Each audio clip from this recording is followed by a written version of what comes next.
Kolombiya, 1950'ler. Bir grup avcı Kolombiya'da Amazon yağmur ormanlarında avlanıyor. Bu ormanlarda 2000 kuş ve meme türü yaşıyor. Suda 2200 balık türü var.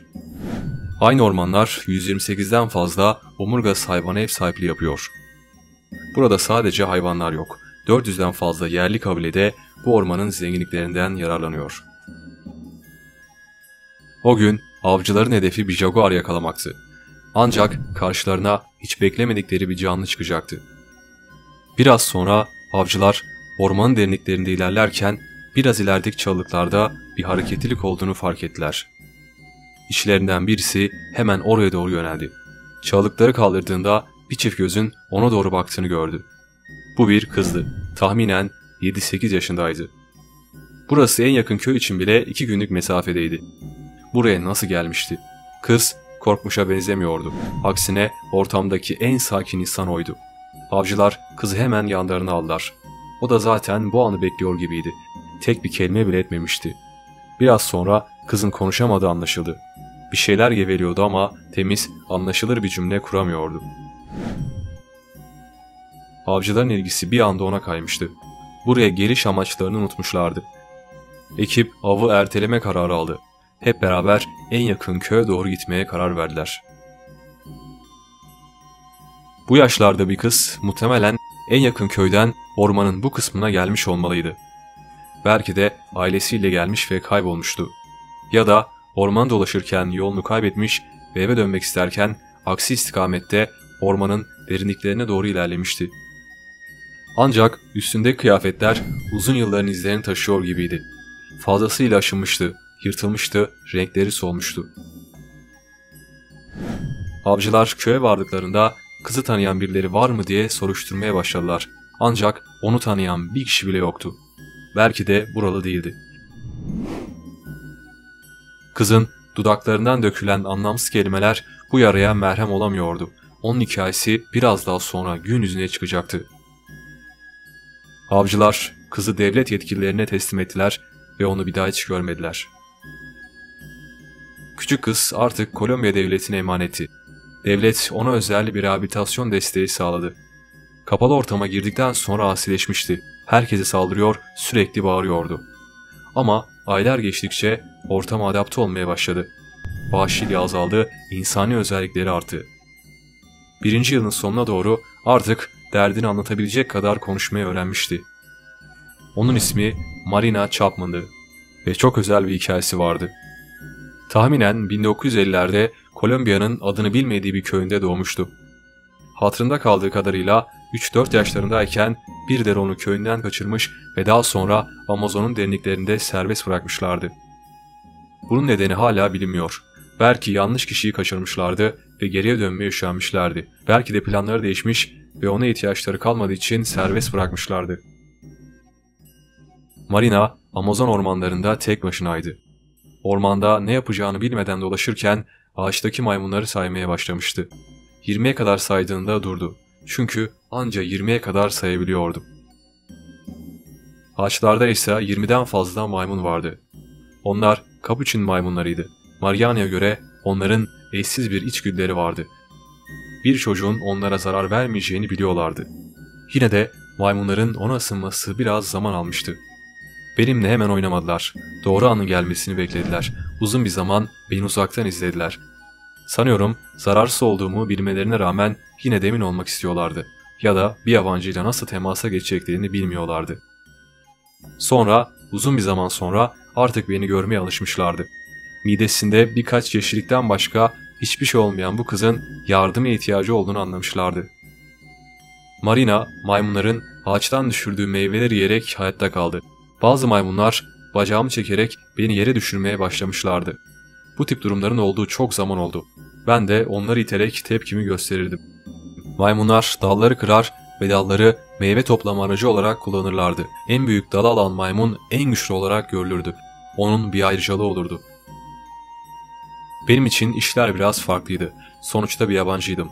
Meyveler yere düşse de kendim çıkıp toplasam da onu hemen yemem gerekiyordu. Çünkü eğer beklersem onu benden almaya gelirlerdi. Bu da bana çok hızlı yemek yeme alışkanlığı kazandırdı. Marina ormandan ayrıldıktan sonra da bu alışkanlığını devam ettirdi. 14 yaşına geldiğinde artık yaşıtlarıyla aynı seviyeye ulaşmıştı. Merkeze gelen bir çift onu evlat edindi, başkent Bogota'ya götürdü. Aile nüfuzlu bir aileydi, tekstil sektöründeydiler. Bu sayede İngiltere'nin birçok şehriyle bağlantı içindeydiler. Marina yeni ailesiyle güzel vakit geçirdi. En iyi okullarda en iyi eğitimleri aldı. Ailesi 1977'de onu Bradford'a gönderdi. Amazon'dan İngiltere'ye uzanan bir hayat. Marina, ormandan önceki yaşamı hakkında neredeyse hiçbir şey hatırlamıyordu. O dönem yaşadığı ağır psikolojik sorunlar ormandan önceki hayatını zihninden silmiş gibiydi. Onu arayan, soran bir ailesi olmadı. Onların varlığı bile bilinmiyordu. Aslında kapuçin maymunları ona nasıl hayatta kalacağını öğretmemişlerdi. Marina bunu onları taklit ederek öğrenmişti. Ağaçlara tırmanmayı, hangi bitkileri yeneceğini ve avcı tehdidini bu maymunları izleyerek deneyimlemişti. Ama maymunlarla çok yakınlaştığı anlar da olmuştu. Onları tımar etmiş, beraber uyumuştu. Birçok kez ağaçtan düştüm. Her yerim yara içindeydi. Midemi içimden söküp dışarıya atmayı isteyecek kadar kötü günler geçirdim. Güzel anlar da oldu. Bazen omzuma çıkar ve saçımla oynarlardı. Bu bir rahatlık sağlıyordu. Burada yalnız olmadığımı hissettiriyordu. Marina için çok güzel günler de olmuştu, çok sancılı geçen günlerde. Özellikle bazı maymunlar onu istemiyorlardı. Bir tanesi onu zorla suyun içerisine sokmuş ve nefes almasını engellemişti. Yine de Mariana bunu iyi niyetle yaptığını söylüyordu. O gün çok hastaydım. Sıvı almam gerektiğini düşündü ve beni zorla suya soktu. Nefes alamıyordum. Sadece kusuyordum. Doktorlara göre ise aslında maymun ona patronun kim olduğunu göstermişti. Marina o gün zehirli bir meyve yemişti. Günü şiddetli bir karın ağrısıyla geçirdi. Belki maymun ona yardım etmek istiyordu, belki de öldürmek. Onları tanıyan, onlarla yaşayan oydu. Davranışlarını en iyi o bilebilirdi. Bazı kaynaklarda avcıların onu zorla kaçırdığı yazıyordu. Mariana ormanda şık giyimli naif gözüken bir kadın görmüş ve yanına gittiğinde arkasından gelen adamlar Mariana'yı kaçırıp bir kamyona bindirmişlerdi. Mariana kamyondan indiğinde Kukuda'daydı. Avcılar tarafından para karşılığı satılmıştı. Ancak oradan kaçmayı başardı ve sokaklarda yaşamaya başladı. Çocuklar onunla yakından ilgileniyorlardı. Bu garip görünüşlü konuşamayan kız ilgilerini çekmişti. Marina sokaklarda yaşarken bazıları ona el uzattı ve eğitimini üstlendi. Daha sonra bir aile tarafından evlat edinildi. Onun hikayesi Marina için bile bir soru işaretiydi. Bunlar Marina'yı evlat edinen aile. Mariana İngiltere Bradford'a taşındıktan sonra John isminde bir bilim insanı ile evlendi. Burada önce dadı olarak çalıştı. Daha sonra da aşçı oldu. İngiltere'de kreşlerde ve hayır kurumlarında bile görev yaptı. Şu an bir kızı var. Hala çok hızlı yemek yiyor. Bugün bile alet kullanırken zorluk çekiyor. Bacaklarımı hareket ettirmek, düzgün yürümek, yani bir insan gibi yürümekte zorlanıyordum. Öğrenmek kolay olmadı. İnanması güç olsa da bugün bile cep telefonu tutmakta hala güçlük çekiyorum. Kızlarım bana öğretti ama bu benim için kolay değil. Artık 70 yaşındayım. Bu benim için bazen utanç verici olabiliyor. Birçok insandan farklı olduğumu hissediyorum. İnsanlarla konuşurken onları anlamam zaman alabiliyor. Ama çocuklarımı daha iyi anlıyorum.